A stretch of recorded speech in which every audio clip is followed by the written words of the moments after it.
Crianças e idosos geralmente possuem menor controle motor, o que aumenta as chances de quedas e desequilíbrios. A pesquisadora Paula Polastri, da Unesp de Bauru, fala sobre a relação entre o controle do olhar e da postura corporal. Utilizando-se de equipamentos especiais, Polastri e sua equipe analisam como os olhos ajudam na correção do equilíbrio, auxiliando na criação de exercícios especializados para pessoas com dificuldades de controle.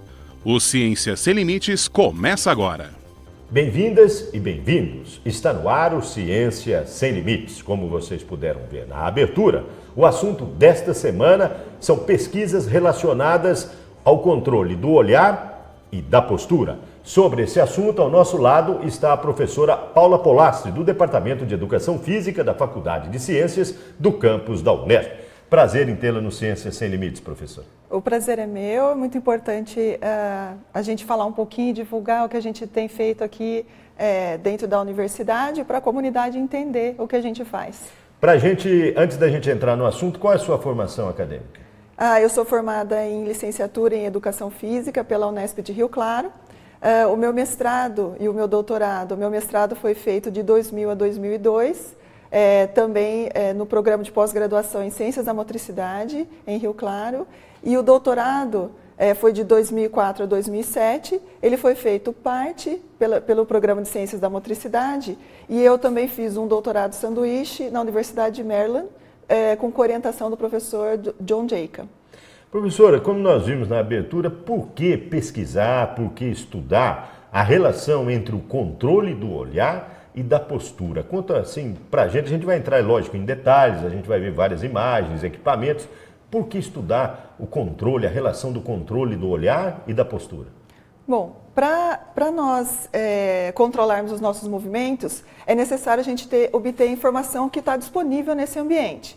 Uma das informações sensoriais, ou seja, informações, uns sensores do nosso corpo que fornece esse tipo de informação, são as dicas visuais, né? Para eu buscar essas dicas visuais, eu preciso movimentar meus olhos, controlar os meus olhos, movimentar esses olhos para buscar essas informações. Então, à medida em que eu movimento os olhos, eu foco na informação que eu quero na cena. Por que que isso é importante?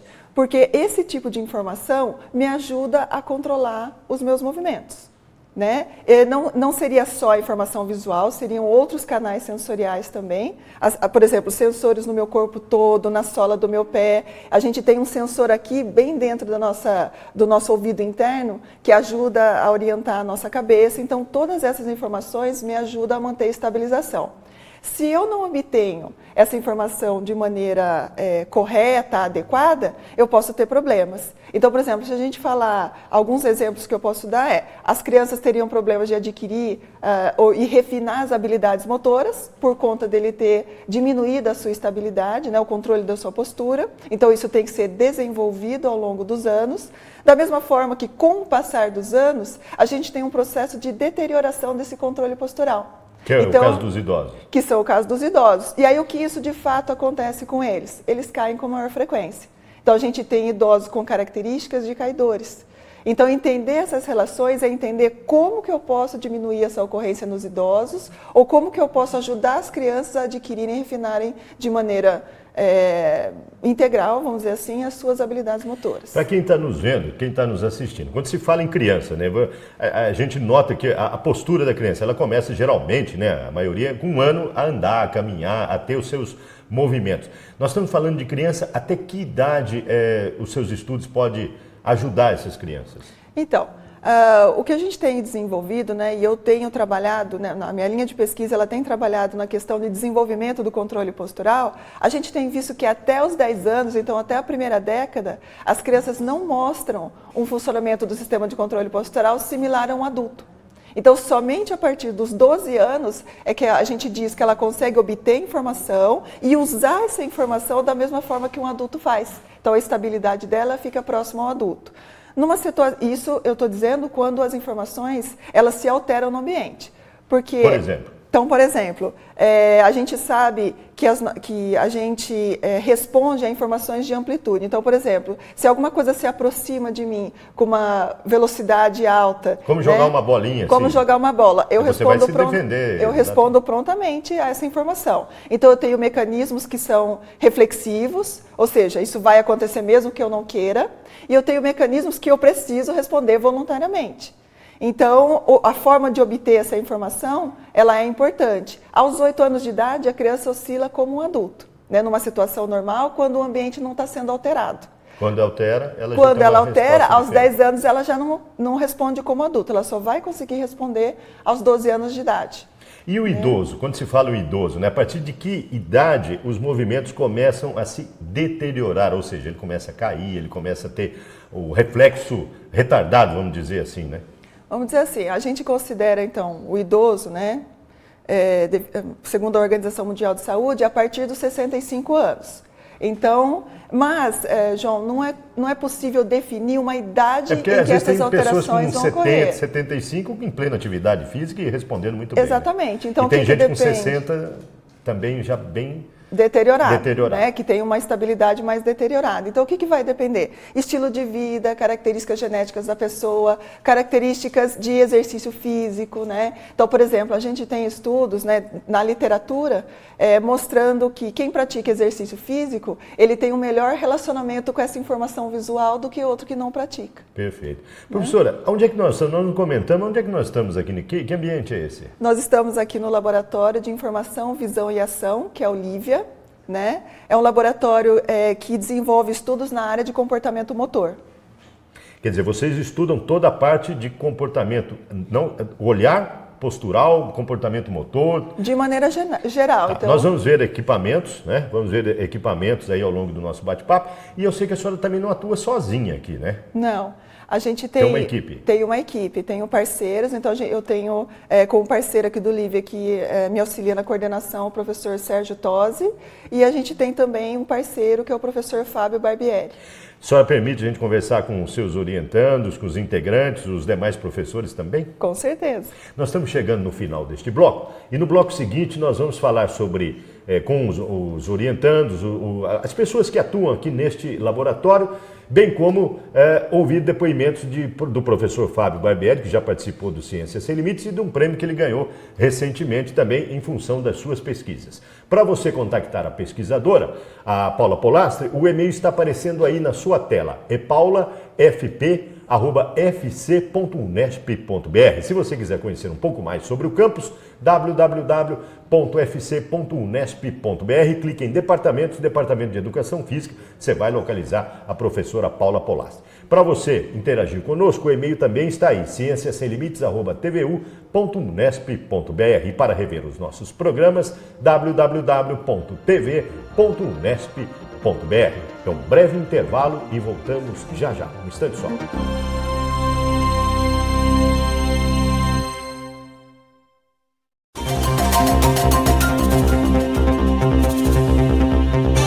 O Ciência Sem Limites está de volta. Como vocês puderam ver no primeiro bloco, o assunto do programa desta semana são pesquisas relacionadas ao movimento do olhar e da postura corporal. Conforme anunciado, ao nosso lado está o professor Fábio Barbieri, pertencente aqui ao Departamento de Educação Física e que também atua em conjunto com a professora Paula Polastri. Professor, o que você pesquisa atualmente? Atualmente, a minha principal linha de pesquisa é com a locomoção e controle postural em pacientes que têm a doença de Parkinson. Então, nós estamos tentando entender como eles controlam essa locomoção e essa postura, para tentar avançar no entendimento da doença e até na prescrição de atividade física. Então, o principal estudo hoje que nós estamos desenvolvendo é com desvio de obstáculo. Então, o paciente vai até o laboratório e realiza a tarefa que ele tem que desviar do obstáculo em diferentes condições. Então, para o lado direito, lado esquerdo. É esse laboratório que nós estamos vendo nessas imagens? Como é que chama esse laboratório? É o Laboratório de Pesquisa em Movimento Humano, MovLab.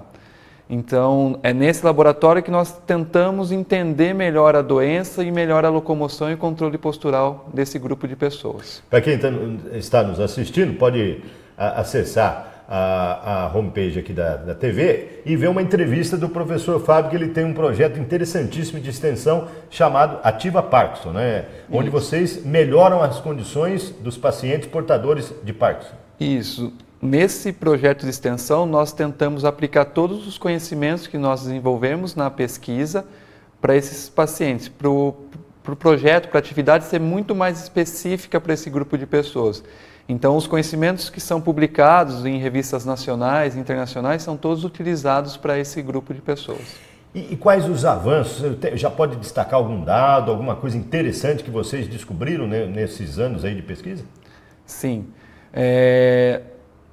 De forma bem simples, né? A atividade física tem muita melhora para o paciente, então a atividade física regular faz com que o paciente consiga diminuir a quantidade de medicamento, não cessar, porque ainda ele precisa do medicamento para diminuir sinais e sintomas, mas consegue diminuir a quantidade de medicamento que ele toma, os sinais e sintomas são diminuídos, em termos da locomoção e da postura.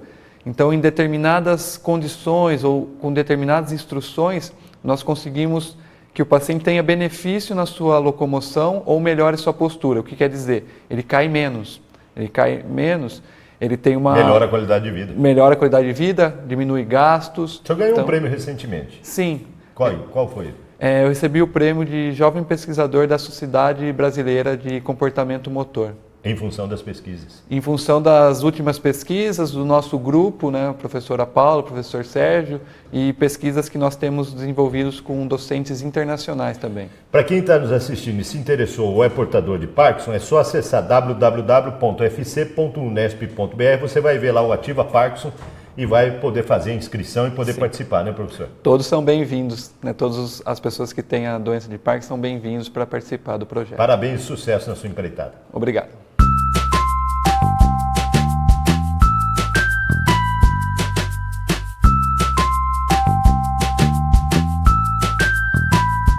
O Ciências Sem Limites conversa agora com a Gisele Gotardo. Ela é mestranda, fez a graduação, fez iniciação científica aqui na Faculdade de Ciências. Atualmente, o que você pesquisa? Eu realizo minha pesquisa de mestrado aqui no Laboratório Lívia, com orientação do professor Sérgio Tosi Rodrigues. Né, e a minha pesquisa de mestrado ela está relacionada com o movimento dos olhos e com comportamento motor. Mais especificamente na tarefa simulada de dirigir um automóvel. É esse equipamento que a gente está vendo aqui que você realiza as pesquisas? Nesse simulador de veículos. Então, a minha pesquisa ela tenta investigar alguns fatores psicológicos, como a ansiedade, né, e a personalidade da pessoa, do motorista. E juntamente com isso, nós tentamos analisar, então, como que funciona as informações visuais, o comportamento do olhar do indivíduo, né, e também o comportamento motor dele. Por que você se interessou por essa área dentro da educação física, sendo que a maioria já vai para a área de saúde, condicionamento físico, esporte? Por que olhar e condição motora? Uhum. Sim, então, desde a graduação, né, eu faço iniciação científica no laboratório. Durante a minha grade, na graduação, eu fiz disciplinas com o professor Sérgio e a professora Paula, né? E quando eu fiz a disciplina de neurociência com a professora Paula, eu tive esse interesse pela área de comportamento motor e busquei entrar no laboratório para conhecer um pouco mais a área, ler mais artigos, né? E os professores começaram a me ajudar a entender melhor. Para quem está nos vendo, você está indo embora do Brasil. Para onde você está indo? Isso, vou fazer um intercâmbio agora no mestrado para Amsterdã, lá na Holanda. Vou ficar 4 meses complementando essa minha pesquisa do mestrado. Né? Então, parabéns e sucesso para você. Obrigada.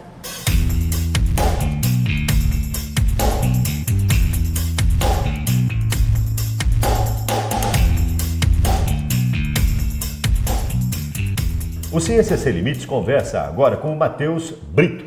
Ele é graduando do curso de Educação Física e desenvolve atividades aqui no laboratório. Que tipo de atividade você desenvolve aqui no Lívia?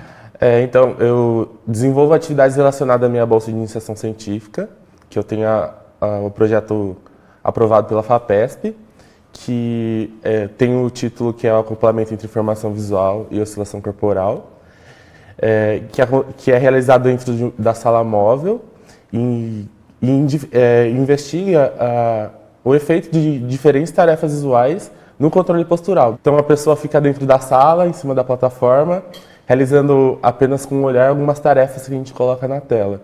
Então a tarefa de fixação ou a tarefa do sacade, que são os movimentos rápidos dos olhos, que o sujeito acompanha um estímulo dentro da sala.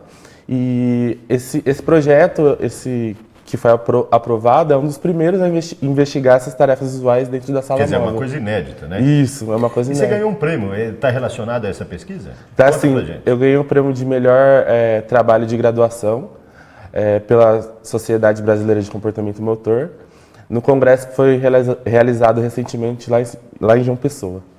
E para o futuro, o que você espera? Para o futuro, eu pretendo entrar no mestrado. Estou realizando o processo seletivo agora, no final do ano. E espero ano que vem começar o mestrado.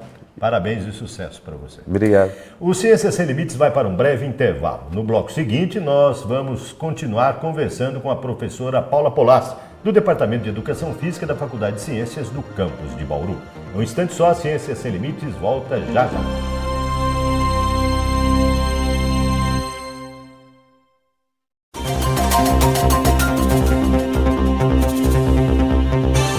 O Ciência Sem Limites está de volta. Como você pode ver, o assunto do programa desta semana é o controle do olhar e da postura, a relação entre o olhar e a postura. Sobre esse assunto, ao nosso lado está a pesquisadora e professora Paula Polastri, do Departamento de Educação Física do campus da Unesp de Bauru.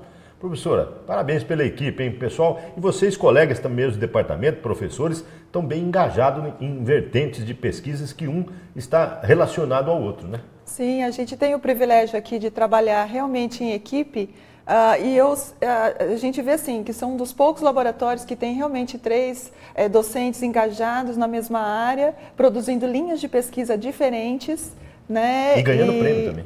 Exatamente, tendo esse reconhecimento, né, da nossa sociedade, que é a Sociedade de Comportamento Motor, na execução desses projetos. Atualmente, o que a senhora está pesquisando? Então, o meu projeto atualmente, né, eu venho seguindo a mesma linha de pesquisa que eu fiz no meu mestrado, no meu doutorado. E o que determina esse projeto, né? Qual o objetivo desse projeto? É entender como usamos, né, como nós obtemos informação sensorial e como que a gente, a partir dessa informação sensorial, como é que eu modulo, ou seja, como é que eu adapto as minhas respostas posturais, né? E como é que eu faço isso? Aqui a gente tem manipulado a informação visual, então a gente muda características dessa informação visual e o indivíduo, a gente vê como que o indivíduo responde, mesmo sem saber, né, como que ele responde a essas informações. Uma característica nova desses meus projetos, diferente do que eu já vinha fazendo, é colocar essa questão do controle do olhar. Porque antes, a maioria desses estudos eram feitos com o olho fixo num ponto. E, na verdade, a partir dos estudos que a gente tinha feito antes, sem manipulação visual, ele tinha mostrado que só o fato de movimentar o olho já influenciava a resposta postural. Então, nesse Já estudo... determinava uma resposta? Já determinava, ou alterava uma resposta, fazia o indivíduo se adaptar. Então, o que eu fiz? Eu adicionei essa informação no que a gente chama desse paradigma de manipulação visual, né, na forma como eu estou manipulando a informação visual, e aí agora a gente consegue entender como é que existe essa relação entre o controle do olhar e o funcionamento do sistema, sem a pessoa ter conhecimento disso. E é nesse equipamento que nós estamos vendo agora que você realiza a coleta desses dados. Como é que chama esse equipamento? Sim, esse daqui é uma sala, né, que é onde eu manipulo a informação visual, e aí, para a gente entender ou verificar onde que a pessoa está olhando e como que é essa relação da informação que eu estou fornecendo e como ela está movimentando o olho, buscando essa informação, né? Ou está reagindo, a gente usa um equipamento de rastreamento do olhar, né, ao mesmo tempo em que a gente avalia as oscilações corporais dessa pessoa. Perfeito. E qual a importância desses dados para a sociedade, para a área de educação física? Como é que vocês traduzem isso para a sociedade? O resultado dessas pesquisas? Sim, então parece um pouco, quando a gente fala assim, controle do olhar e da postura, parece alguma coisa muito distante da pessoa, né?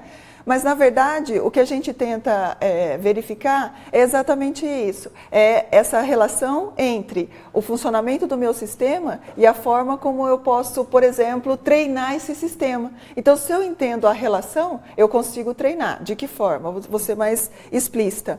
Entendendo como, por exemplo, o idoso que é caidor. Se a gente gente tem aqui, que é nesse projeto que a gente está fazendo, a gente tem uma ideia de como é que o idoso movimenta esse olho, se ele tem dificuldades, se ele não busca idealmente a informação da forma, idealmente a informação, então o que a gente pode propor? A gente pode prescrever exercícios físicos que não só atuem na musculatura, né, em outras musculaturas, condicionamento e tal, mas também no treinamento da onde ele deve olhar e a forma como ele deve movimentar, porque vai alterar a estabilidade dele e a estabilidade está presente em tudo que ele Agora, faz. quem está nos assistindo deve estar perguntando, né, movimento dos olhos, adquirir informação, e para o cego?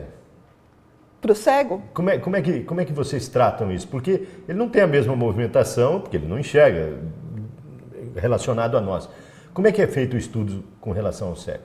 Então, o movimento do olho, ele independe da informação visual. Então, por exemplo, captar informação visual, fluxo visual, eu tenho receptores lá na minha retina que fazem isso. O movimento do olho, que é a musculatura mexendo o olho, são outros canais sensoriais. Então, eu poderia dizer, eu não tenho conhecimento, por exemplo, de estudos que tenham investigado a relação do movimento do olho em pessoas que não têm informação visual.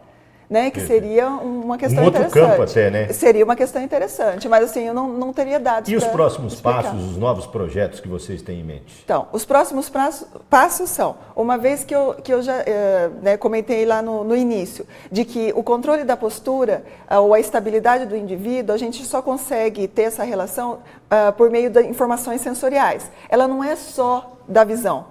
Ela é também, então, de outros canais sensoriais, os sensores do meu corpo e aquele que está dentro que orienta a minha cabeça. Então, o próximo passo é eu manipular outras fontes sensoriais. Por quê? Exemplo? Por exemplo, uma informação que a gente tem da ponta do dedo. E isso é simples da gente perceber. Por exemplo, quando eu estou num ônibus e ele está chacolejando, eu não preciso segurar na grade, mas o simples fato de eu encostar já me fornece informações que me deixam um pouco mais estável. Então, ou seja, o que eu quero? Manipular um outro canal sensorial para que, e aí, juntamente entendendo o controle do olhar, a informação visual, verificando outros canais sensoriais para entender integração sensorial. Por quê? A gente tem estudos mostrando que quando uma informação não é muito confiável, por exemplo, a visão está me dando uma informação que não é muito confiável, eu acredito nas informações dos outros canais. Então, eu reduzo a confiança de um canal e uso a informação do outro. Né? Então, é entender essa relação também na forma como eu obtenho as informações. Professora, estamos chegando no final. O que eu não perguntei que a senhora gostaria de destacar? Além das verbas que o laboratório, a sua equipe, né, consegue de órgãos de fomento, a integração, o que eu não perguntei que a senhora queria registrar aqui no final desse nosso bate-papo? Então, aí só mostrar, né, que esses são projetos que eles são novos, né, as linhas de pesquisas que têm sido desenvolvidas aqui, né, na parceria com os docentes que eu comentei, eles são projetos novos e eles têm sido reconhecidos pelos órgãos de fomento. Então, por exemplo, nós somos 3 docentes que temos financiamentos, né? Só para quem está nos vendo, captaram mais de R$1 milhão de reais aqui. Né? Isso, o Departamento de Educação Física, ele vem crescendo em termos de pesquisa, né, os docentes com uma titulação melhor, financiamentos, né, então a gente captou aí, desde 2004 até agora em torno de R$1 milhão dentro do departamento, e isso se reflete em quê? Em laboratórios melhor equipados, qualidade de pesquisa, qualidade de pesquisa cada extensão, vez né? melhores, que não ficam aquém daquelas que são desenvolvidas no exterior. Então, é só testando mesmo a qualidade que a gente vem fazendo, e eu acho que a comunidade tem que saber, né, o que a gente está fazendo, que vai estar sendo revertido para ela mesmo em termos de conhecimento. Parabéns, dizer sucesso é chover no molhado, porque a gente já sabe e a gente está vendo nas imagens que o sucesso acontece aqui no Departamento de Educação Física. Parabéns, professor. Muito obrigado pelo bate-papo. Queria te agradecer, muito obrigada. Para você contactar a pesquisadora, o e-mail dela está aí, ó, é Paula Polastri, quer dizer, paulafp@fc.unesp.br. Para você interagir aqui com a faculdade, www.fc.unesp.br. E para rever os nossos programas, www.tv.unesp.br. Você pode também acessar Unesp TV, baixe o aplicativo e assista a nossa programação no seu tablet ou no seu celular, em qualquer lugar que você esteja. Na próxima semana, um novo assunto, uma nova pesquisa, novo pesquisador. Esperamos por você. Até lá.